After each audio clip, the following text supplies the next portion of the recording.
नमस्कार, आप देख रहे हैं जन टीवी और मैं आपके साथ आकांक्षा पारिक। खबरों की शुरुआत से पहले एक नजर हेडलाइंस पर। प्रदेश में बारिश का कहर जारी। चंपावत में बादल फटने से 3 की मौत। कोसी नदी में डूबे 4 युवक, 3 की तलाश। पिथौरागढ़ में एसडीआरएफ ने 400 लोगों को बचाया।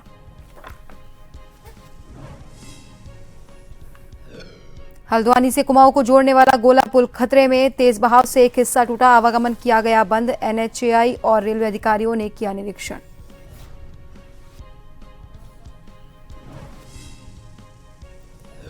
सीएम धामी का हरिद्वार दौरा। संस्कृत भारती के अखिल भारतीय गोष्ठी का किया उद्घाटन। संस्कृत को जन सामान्य और बोलचाल की भाषा बनाने पर जोर।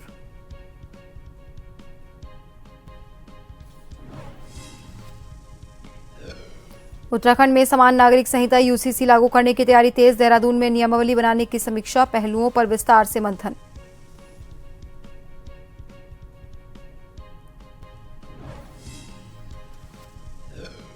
और विश्व प्रसिद्ध दरगाह पिरान कलियर के सालाना उर्स मेले का आगाज। रुड़की में पाक ज़ायरीनों का जत्था सालाना उर्स में लेंगे भाग।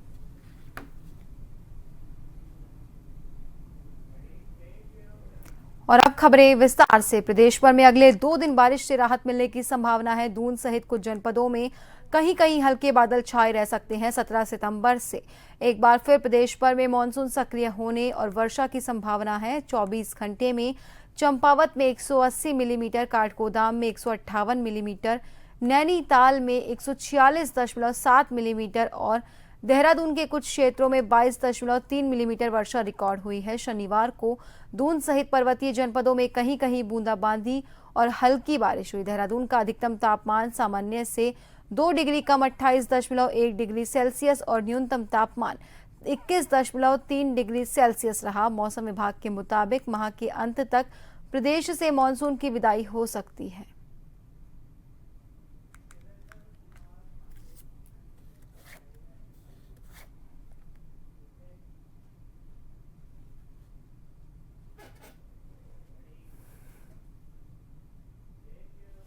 और खबर पर ज्यादा जानकारी के लिए हमारे साथ हमारे सहयोगी शैलेंद्र कुमार पांडे हमारे साथ जुड़ गए हैं। शैलेंद्र, उत्तराखंड में लगातार बारिश का कहर जारी है, वहीं आगे आने वाले 2 दिन राहत के बताए जा रहे हैं, जहां पर माना जा रहा है कि 2 दिन तक मौसम साफ रह सकता है, लेकिन 17 सितंबर से फिर से बारिश की संभावना है। कैसे हालात इस वक्त वहां पर बने हुए हैं? वहीं इन हालातों की वजह से लोगों की जान भी जा रही है, तो प्रशासन इन हालातों से उभरने के लिए क्या कुछ कदम उठा रहा है? बिल्कुल आकांक्षा, बता दें कि कई दिनों से पिछले 48 घंटे से रेड अलर्ट था पूरे उत्तराखंड में और भारी बारिश हो रही थी, लेकिन आज मौसम कुछ साफ है और 2 दिन मौसम विभाग ने पूर्वानुमान लगाया है कि 2 दिन तक मौसम स्थिर रहेगा, साफ रहेगा। लेकिन साथ ही मौसम विभाग ने चेतावनी जारी की है कि 17 सितंबर से एक बार उत्तराखंड में मानसून पूरी तरह हावी हो जाएगा, जिसके कारण पूरे प्रदेश में 17 से फिर एक भारी बारिश का दौर शुरू हो जाएगा। भारी बारिश के कारण आम आदमी का जनजीवन है जो काफी व्यस्त हो गया और परेशान हुए लोग। अगर पहाड़ों की बात की जाए तो ऊंची चोटियों पर बर्फबारी हो रही है। साथ ही भारी बारिश के कारण पहाड़ों में करीब 300 से ज्यादा सड़कें बंद है। करीब 1000 के तीर्थयात्री जगह जगह चार धाम के तीर्थ स्थानों पर फंसे हुए हैं। अगर हरिद्वार की बात की जाए तो हरिद्वार में शनिवार के दिन गंगा अपने खतरे के निशान से ऊपर बढ़ रही थी। तो भारी बारिश के कारण, अगर पूरे प्रदेश की बात की जाए तो भारी बारिश के कारण लोगों का आम जो जन जीवन है काफी परेशानी लोगों का सामना करना पड़ रहा है। आकांक्षा जी शैलेंद्र, वहीं जैसा कि ऐसा भी माना जा रहा है कि सप्ताह के अंत तक मानसून की विदाई हो सकती है। खैर, ये तो बात बारिश की है, लेकिन बात करें अगर वहां के लोगों की, तो उनको किस तरह की परेशानी हो रही है? क्योंकि कहीं पे लोग डूब रहे हैं तो कहीं पे हाईवेज बंद हो रहे हैं, जिसकी वजह से तीर्थयात्री रास्ते में ही फंसे हुए हैं। बिल्कुल आकांक्षा, बताते हैं कि उत्तराखंड एक पहाड़ी राज्य है और जब यहाँ पर भारी बारिश होती है तो भूस्खलन बहुत होता है पहाड़ों में। तो आज भी भूस्खलन के कारण 300 से ज्यादा सड़कें बंद है, इसलिए लोगों को आने जाने में परेशानी होती है। साथ ही पहाड़ी की चोटियों पर बर्फबारी हो रही है, इसलिए उत्तराखंड में जो ठंड का मौसम है वो बढ़ गया है, पहाड़ों में ठंड होने लगी है। साथ ही अगर बात करें कि भारी वर्षा के कारण नदियों का जल स्तर बढ़ गया है, जिससे नदियों के किनारे रहने वाले लोगों को अपनी को खतरे का सामना करना पड़ रहा है। तो इस तरह कर देखा जाए तो भारी बारिश के कारण पूरे प्रदेश में आम आदमी का जो जनजीवन है वो काफी परेशानी लोगों को परेशानियों का सामना करना पड़ रहा है लोगों को। और अभी मौसम विभाग ने चेतावनी दी है कि अभी 2 दिन की राहत मिलेगी, लेकिन 17 के बाद भी पूरे उत्तराखंड में मानसून अपने चरम पर होगा। साथ ही अगर मानसून की लौटने की बात की जाए तो मौसम विभाग का पूर्वानुमान है कि 25 सितंबर के बाद मानसून लौटना शुरू कर देगा। जी, बहुत बहुत धन्यवाद शैलेंद्र हमसे जुड़ने के लिए और तमाम जानकारी के लिए। तो आप सभी को बता दें कि देवभूमि उत्तराखंड में लगातार बारिश का कहर जारी है। वहीं आगे आने वाले 2 दिनों तक बारिश से कुछ राहत मिलने की उम्मीद जताई जा रही है, लेकिन 17 सितंबर से मौसम विभाग के मुताबिक एक बार फिर जमकर बारिश होगी और लोगों को उस दौरान परेशानियों का सामना करना पड़ेगा।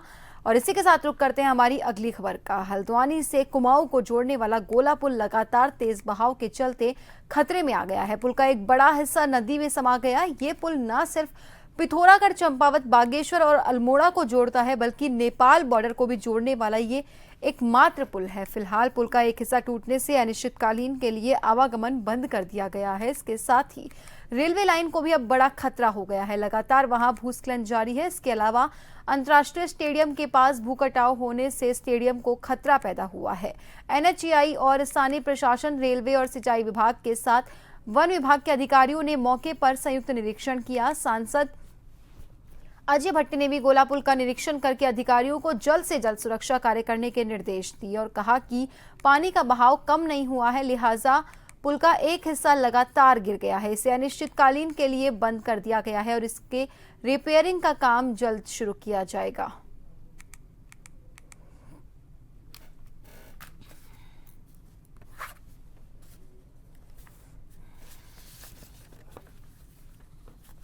देखिए, प्रकृति की मार है, दैवीय आपदा है, हम लोगों को ये झेलनी ही पड़ती है। पिछले साल भी पुल पर ऐसे ही खतरा बना हुआ था।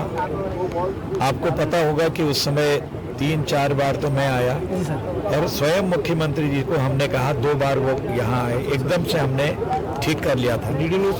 लेकिन इस बार हमको ये लग रहा है कि थोड़ा समय लगेगा।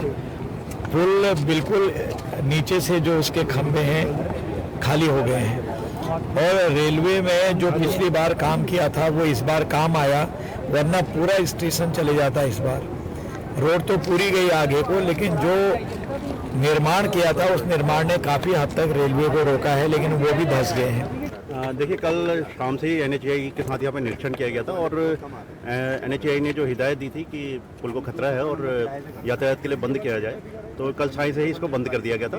और आज मॉर्निंग में कुछ हिस्सा यहाँ पे टूटा है और जैसे ही पानी कम होता है इसमें एनएचएआई का स्टाफ यहीं पे है और इसमें सुरक्षा के कार्य यहाँ पे शुरू कर दिए जाएंगे। रेलवे लाइन को भी खतरा हो गया, इंटरनेशनल स्टेडियम को भी इससे खतरा कहीं ना कहीं शुरू हो गया है। देखिए, रेलवे के अधिकारी भी यहाँ पे आए हुए हैं और उनके द्वारा भी जो सुरक्षा उपाय किए जाने हैं उसको लेकर अभी विचार विमर्श हो रहा है और वन विभाग के साथ जो वार्ता करने के बाद जो भी समाधान होंगे। एनएचएआई क्या देख रहा है, आगे भी कुछ खतरा है, पिलरों को भी क्या कुछ खतरा है? देखिए, अभी पुल का कुछ हिस्सा टूटा है और निरीक्षण अभी जो इनके ब्रिज इंजीनियर हैं वो आए हुए हैं और उनके द्वारा निरीक्षण करने के उपरांत जो सलाह दी जाएगी इसके बचाव के लिए वो उससे किया जाएगा। पिथौरागढ़ एसडीआरएफ टीम एक बार फिर यात्रियों के लिए देवदूत बनी है। एसडीआरएफ टीम ने घाट क्षेत्र में मार्ग अवरुद्ध होने के कारण यहां फंसे करीब 400 लोगों को रेस्क्यू करके सुरक्षित निकाला। एसडीआरएफ टीम को सूचना मिली थी कि घाट पिथौरागढ़ से 2 किलोमीटर ऊपर दिल्ली बैंड के पास सभी यात्री फंसे हुए हैं। टीम ने तत्परता से सभी यात्रियों को सुरक्षित बाहर निकाला। इस रेस्क्यू ऑपरेशन के दौरान एक बीमार व्यक्ति को बाधित मार्ग से स्ट्रेचर से निकालकर तुरंत अस्पताल पहुंचाया। यहां मुख्य मार्ग पर फिर से मलबा आने से यातायात बाधित हुआ था, इसे जेसीबी की मदद से चालू किया गया।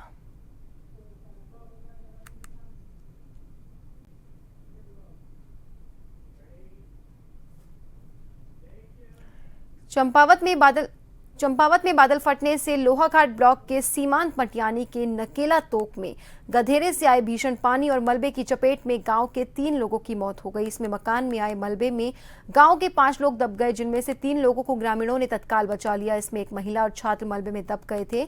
एसडीएम लोहाघाट रिंकू बिष्ट के निर्देश पर तहसीलदार जगदीश सिंह नेगी के नेतृत्व में एसडीआरएफ, फायर और पुलिस, राजस्व विभाग, स्वास्थ्य विभाग की टीम नकेला पहुंची और दिन भर की कड़ी मशक्कत के बाद छात्र जगदीश के शव को बाहर निकाला गया। तहसीलदार नेगी ने बताया घटनास्थल पर ही आवश्यक कार्रवाई की गई है। इस आपदा में घायल महिला को अस्पताल भेजा गया। उन्होंने बताया कि आपदा में अभी तक 3 की मौत हुई है।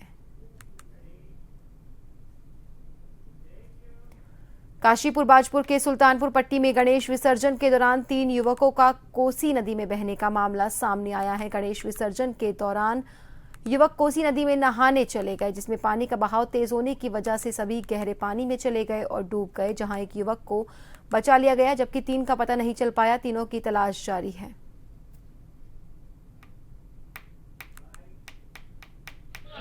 हमने कहा मत जाओ और उन्होंने डाई मार दी।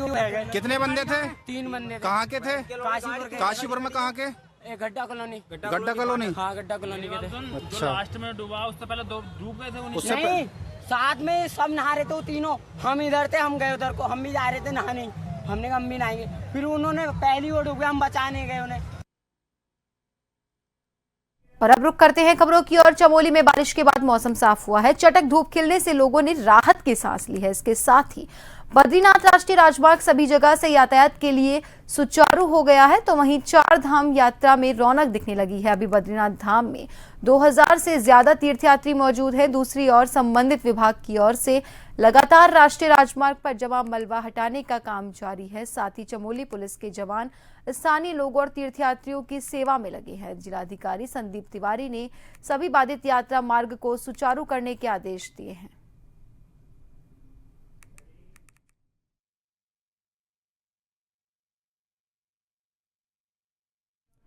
चंपावत में 2 दिन में हुई मूसलाधार बारिश से हुए नुकसान की खबरें सामने आ रही है। शनिवार को भाजपा जिला उपाध्यक्ष मोहित पाठक ने जानकारी देते हुए बताया कि मूसलाधार बारिश की वजह से पैदल पुल ठुलीगाड़ के उफान में बह गया। पाठक ने बताया कि एकमात्र पुल बहने से रोसाल क्षेत्र का मडलक क्षेत्र से संपर्क पूरी तरह से कट गया। साथ ही क्षेत्र के प्रमुख आस्था के केंद्र नगरू घाट धाम और नेपाल की आवाजाही पूरी तरह से बंद हो चुकी है। पुलिया बहने से करीब 15 गाँव के सैकड़ों ग्रामीण प्रभावित हो गए। ग्रामीणों ने कहा कि बारिश ने क्षेत्र में भारी तबाही मचाई है।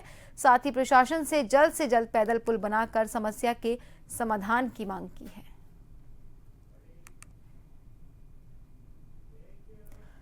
स्वाला में लाइफ लाइन माने जाने वाले टनकपुर पिथौरागढ़ एनएच पिछले 3 दिनों से बंद है। शनिवार को भी एनएच में स्वाला के पास बड़ी संख्या में यात्री और भीम आर्मी के कार्यकर्ता दिन भर सड़क खुलने का इंतजार करते रहे। पुलिस ने यात्रियों को वापस टनकपुर लौटने को कहा, जिससे भीम आर्मी कार्यकर्ता और फंसे हुए यात्री भड़क गए। भीम आर्मी कार्यकर्ताओं और फंसे हुए यात्रियों ने आक्रोश जताया। भीम आर्मी नेता गोविंद बौद्ध के नेतृत्व में एनएच खोलने की मांग को लेकर सरकार और चंपावत प्रशासन के खिलाफ जोरदार नारेबाजी की।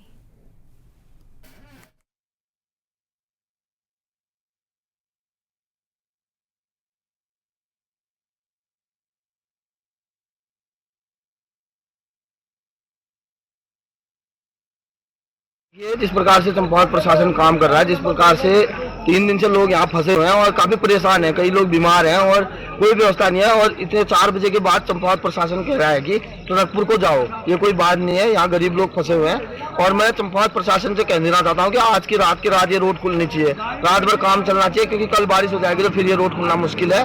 और यहाँ जो लोग हैं इनके खाने आने की व्यवस्था की जाए और इनके लिए खाने की व्यवस्था की जाए और रात भर काम करा जाए। और आज सुबह से मौसम खुला हुआ है, 2 बजे से ये कंपनी वाले काम कर रहे हैं, इनके पास तेल नहीं है, तो ऐसे काम कैसे चलेगा। एक गरीब जनता 4 दिन से फंसी हुई है। चंपावत प्रशासन रात भर काम करे और इस जनता को यहाँ से बाहर निकालने का काम करे। अगर बाहर नहीं निकालेगी तो इसी जनता के साथ यहाँ आंदोलन किया जाएगा और एक एक अधिकारी कर्मचारी को छोड़ा नहीं जाएगा। और कल से हम इसलिए चुप थे कि कल तक मौसम खराब था।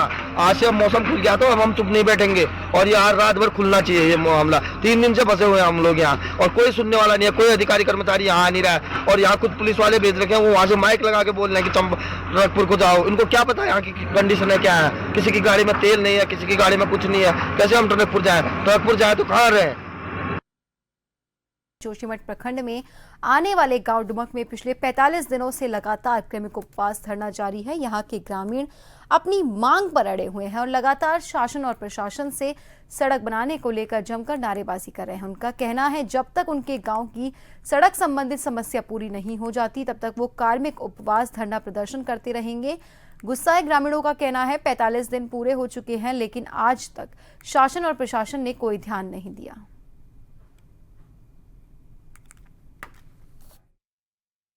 के साथ भी ही बेहतर भविष्य के बारे में सोचने लगता है। उसे लगता है कि कुछ भी संकट हो तो भी उसके पास एक अपना। अब तक हम हमेशा धरने पे बैठे रहेंगे।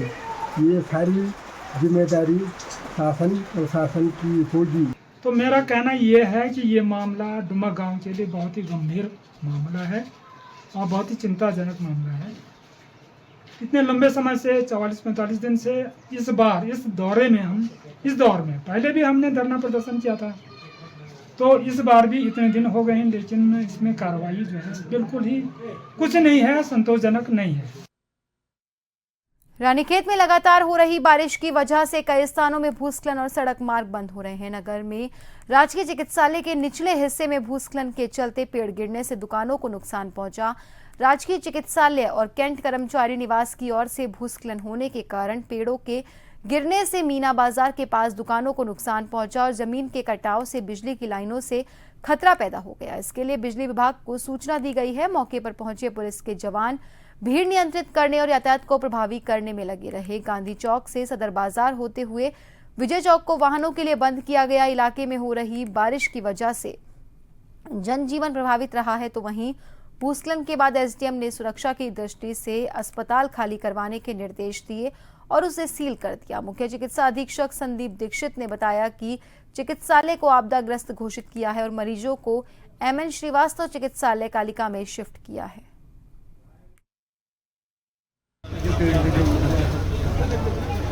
जी अभी ये सूचना जैसे मिली अभी तुरंत ये आधे घंटे पहले तकरीबन यहाँ भूस्खलन हुआ है और अभी उसका डैमेज जो है अभी हम एग्जैक्टली बता नहीं सकते कि डैमेज कहाँ तक पहुँचेगा, क्योंकि अभी आगे भी रेड अलर्ट जारी है। कल भी भारी वर्षा होने का अनुमान है, इसलिए तत्काल प्रभाव से हॉस्पिटल को अभी जो है सील करवा दिया गया है तथा यहाँ पे जो क्रिटिकल पेशेंट्स थे उनको अन्यत्र जो।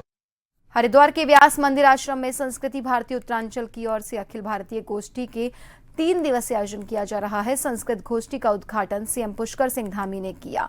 इसका मकसद संस्कृत की परंपरा को वर्तमान परिप्रेक्ष्य में जनसामान्य की बोलचाल की भाषा कैसे बनाया जा सकता है इस पर था और इस विषय पर विस्तार से चर्चा करना रहा। गोष्ठी की महत्वपूर्ण बात यह है कि कार्यक्रम का आयोजन पूरी तरह से संस्कृत में हुआ है। आयोजन में सिर्फ संस्कृत से संबंधित लोग ही नहीं बल्कि समाज के सभी वर्गों का प्रतिनिधित्व है। संस्कृत एकमात्र ऐसी भाषा है जिसके शब्दों के आगे पीछे हो जाने से व्यक्ति के जो भाव हैं उन भाव में या मैं कहूं कि उसकी अभिव्यक्ति में किसी प्रकार का कोई अंतर नहीं आता है। आप अगर कहें अहम ग्रहे गच्छति लिखे या अहम गच्छति ग्रह लिखे तो दोनों में एक ही अर्थ होगा कि मैं घर जाता हूं। और वहीं अगर अंग्रेजी की बात करें तो अंग्रेजी में आई में दो है हम, तो अगर ये आई जो हम लिख दें तो दोनों में बहुत बड़ा अंतर हो जाएगा, यानी जमीन आसमान का अंतर हो जाएगा। भाई बहनों, जो संस्कृत भाषा है उसका जो शब्द भंडार है वो बहुत बड़ा है और माना जाता है वर्तमान में संस्कृत। और फिलहाल के लिए बुलेटिन में इतना ही। बने रहिए जन टीवी के साथ। नमस्कार।